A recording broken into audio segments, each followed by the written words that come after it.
What's up, world of YouTube? We're back today with day 4 of the George Floyd trial. So Derek Chauvin, as we all know, here is on trial on 3 counts. So that's 3rd degree, 2nd degree murder and manslaughter. Now, yesterday we saw the evidence from the paramedic team, and we got some key facts out of that, and this is the start really of the factual evidence. The police are coming up next, and I'll be doing a video of them either later today or tomorrow.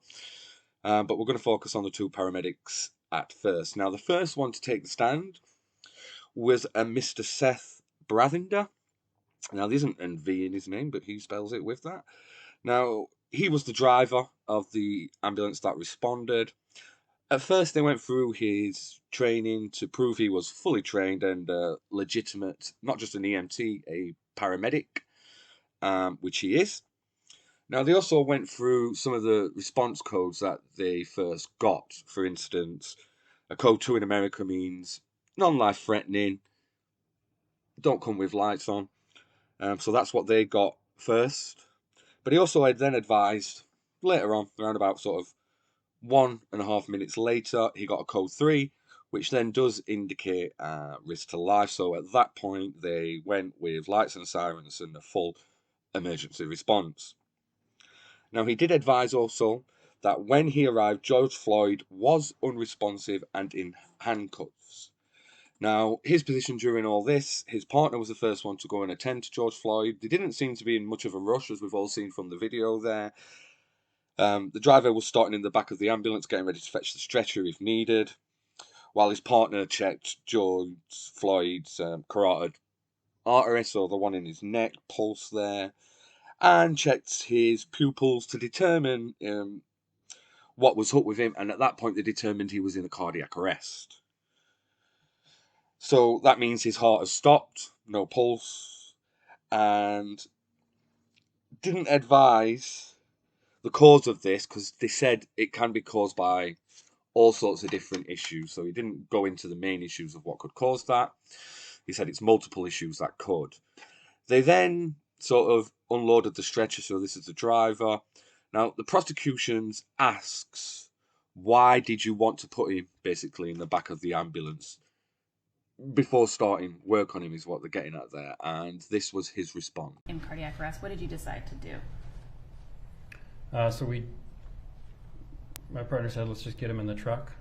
So I unloaded our stretcher to bring to the patient to place him in the ambulance.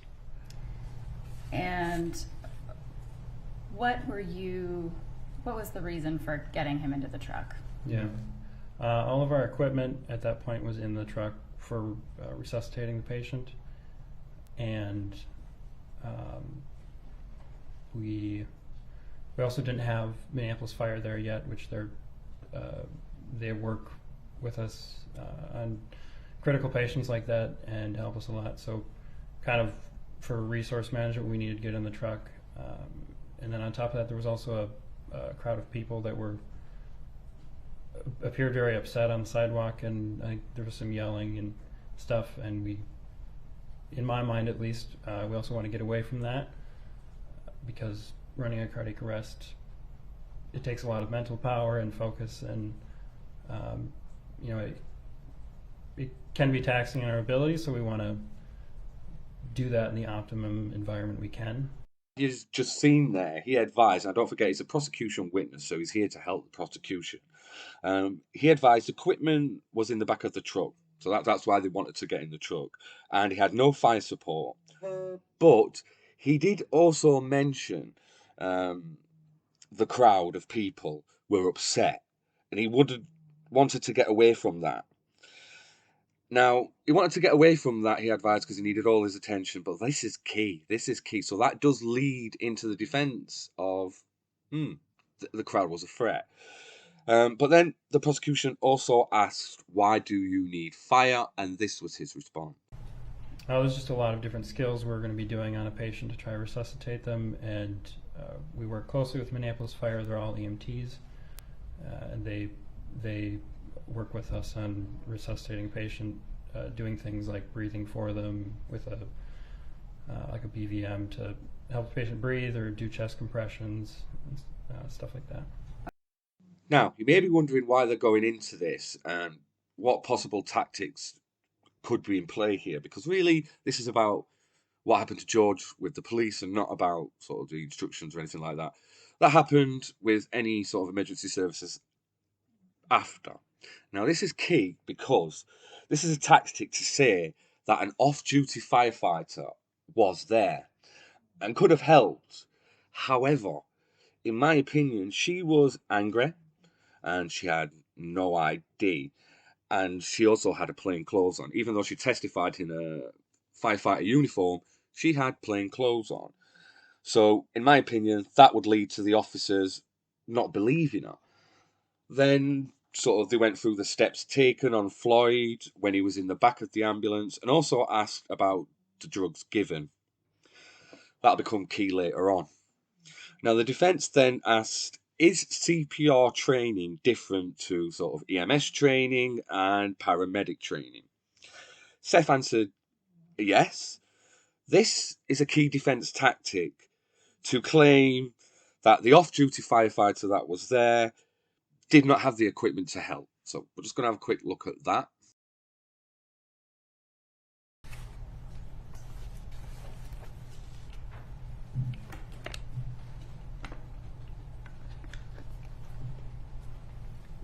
Good afternoon, sir.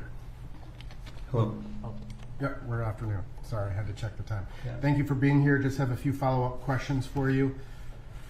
I want to just understand sort of the very briefly, the progression of your education and kind of the differences. Is CPR training then different than being an EMT? You're talking about like a CPR certification? Yes. Yes. It's a part of it, but yeah, it's different. So the basic kind of resuscitative training someone could receive would be a CPR certification? Yes. And then kind of a higher level of education would be an EMT, right? Yeah. And then a higher level than an EMT is a paramedic? Yes. And then up through, you know, all the way up to doctors and stuff, right? Sure. Okay. Have you arrived at a scene where you've seen officers on top of a person before? Yes.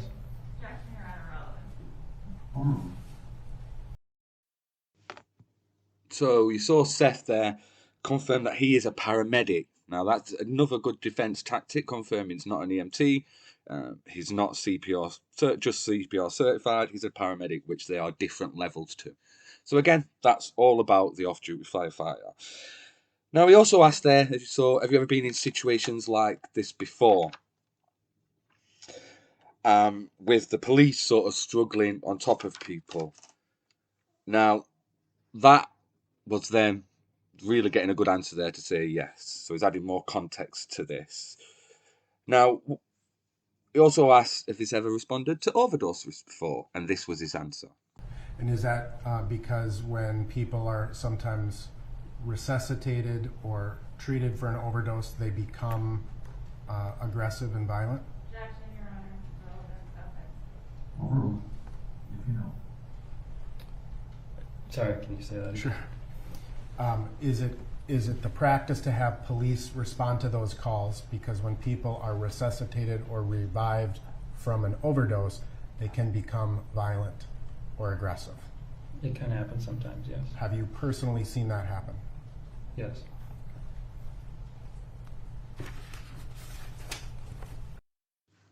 So as you can see there, you got him to admit that EMS have police with them on overdose calls, as sometimes people who overdose and then are resuscitated, because technically your heart stops, get violent. Now, this is a good defence tactic. What they're doing here is they're adding more context to fears that even though Floyd, in their opinion, was passed out and overdosing, in their opinion, Key, I'm not saying that's what happened, they were still fearful that when the EMTs arrived that he would then become violent. He then asked what position, so what body position George Floyd was in when he arrived, and this was his response. You know that, have you had an opportunity to review a transcript of your statement prior to today's testimony? Yes. Okay. You've also met with the prosecution team a couple of times, is that correct? Yes. In preparation, including as late as last night, correct? Yes. And you kind of just talked about what your testimony was going to be today, right? Yes. All right. So on May 25th, when you arrived, you testified that you saw sort of a crowd standing out around the police officers, correct? Yes. And when you arrived, the ambulance actually pulled ahead of where Mr. Floyd and the officers were located, correct? Yes. And that would be for ease of loading him into the ambulance, correct? Yes. So that basically the back of the ambulance would be in line with Mr. Floyd's and Mr. Floyd to kind of get him into the ambulance, right? Yes. All right. And so when you got out of the ambulance and you walked back towards the office, you would have had to walk back towards the officers, correct? Yeah, I can't. Yeah, yes. I don't know which side of the ambulance I walked back on, but yes. Well, if you're the driver, you would have gotten out of the driver's side and walked along the driver's side of the car. Doesn't necessarily mean I walked down that side, back to the back of the ambulance, but Okay. You may have gone around the I front. may have gone around. Yeah. Okay. Do you recall describing to agents the position that you saw Mr. Floyd in at that time?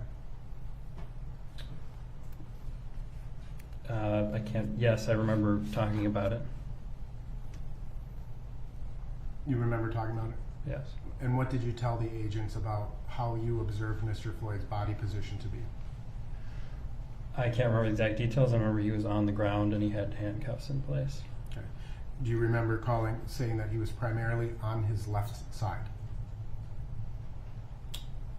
I think I did say that, yes. Okay. Now, as you can see there, he said on his left side. Defence, again, playing a very good strategy here, adding reasonable doubt into this case. And in America, reasonable doubt's all you need for an innocent verdict. Now, they're doing this as well, using the prosecution's own witnesses. To get the defence then asked again about drugs given in the back of the ambulance. This will become key later on in the trial when the toxins report comes in. They also sort of went into steps taken in the back of the ambulance. This is more relevant with the next witness, his partner, as he's in the back the whole time, and this guy actually goes in to the front to drive to a next location. What we're going to look up next is, again, they're going on to the overdose sort of theme here, both the defence and the prosecution. The prosecution are trying to say, well, was his eyes small and dilated, and would you agree that's what happens when you're in an overdose? We're going to look at that, and we're going to look at the defence's cross-examination response as well, which is a key battle in this case. When you respond to overdose deaths or an opioid overdose death, what do you look for in terms of someone's pupils? We look at them to see if they're small. Their pupils are really small. When you say small, is that like pinpoint, constricted pupils? Constricted, pinpoint, yes. Mr. Bravender, have you, in your experience, ever responded to a scene of someone under the influence of methamphetamines? Yes. Do methamphetamines cause that same restriction in the eyeballs? My understanding, no. And in fact dilates them, correct? Yes. Nothing further. Now, again, that was key to the case there. Defence are doing better than the prosecution so far, in my opinion, and this is the prosecution's own witnesses. The next paramedic is then brought in after lunch, so there was quite a hefty lunch break. Now, he worked only on George Floyd, no driving, and his name is Derek Smith.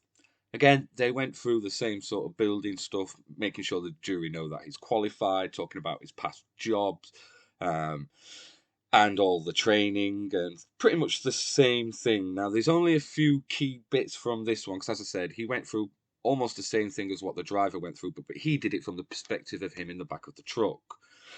Now, what I'm going to do is show you these key parts, and they are as follows.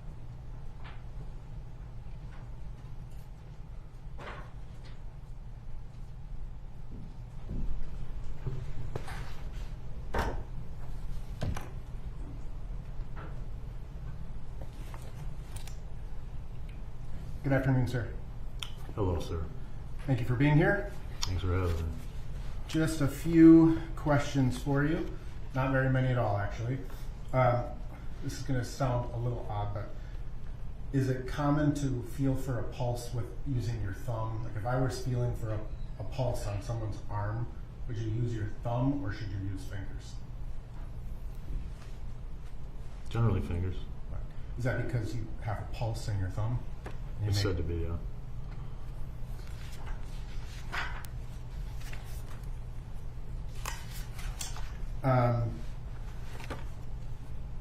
You testify that when you arrived on scene, you checked for Mr. Floyd's pulse initially when you first came, correct? Yes, sir. And at that time, the officer Chauvin was, his knee was still on the back of Mr. Floyd, right? What's the video show? He was still at the head of the patient, yes. I don't remember the exact location. Of his knee was. Correct. There's a lot going on. I'm showing you what's been admitted as Exhibit 56. You were able to feel where his carotid artery was while Officer Chauvin's knee was in that place. Yes, sir.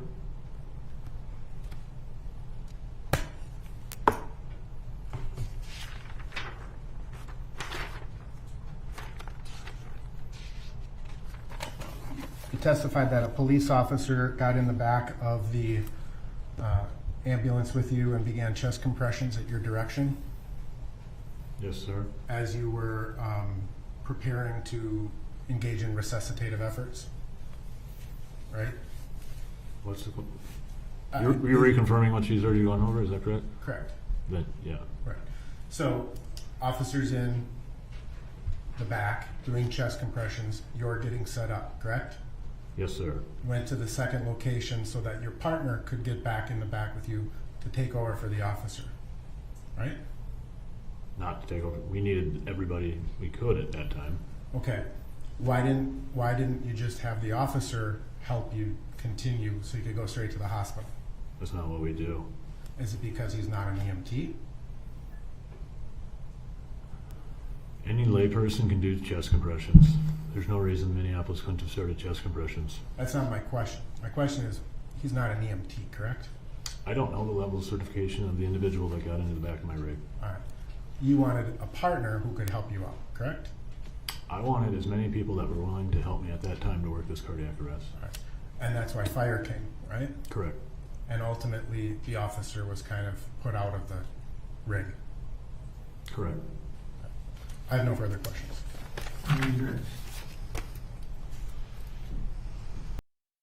As you've just seen there, again, the defence tactic of reasonable doubt wins.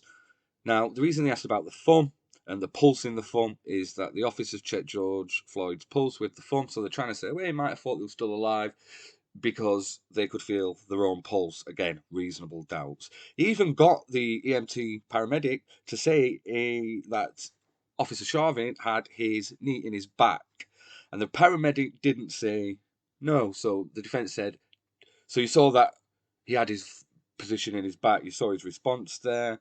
Also, sort of, he then became very combative, and I left a bit of how the witness was looking after, because if you look at the first witness and this second witness, the first one's cool, calm, collected, giving factual evidence. This second one seems to really have it in for the defence, and his posture, body language, the looks that he give him, not good at all.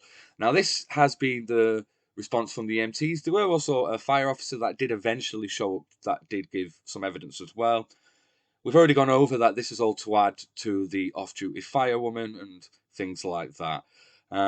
He also got there to say that he chucked the police officer out. So you said you needed all hands. Why did you chuck the police officer out? This is the defence playing a very good tactic of adding reasonable doubt. For me, the defence now have already got rid of the first two charges, and the only one that stands is manslaughter, but that's just my opinion, as this is a debate channel. Please leave your opinions below in the comment section, and let's debate this.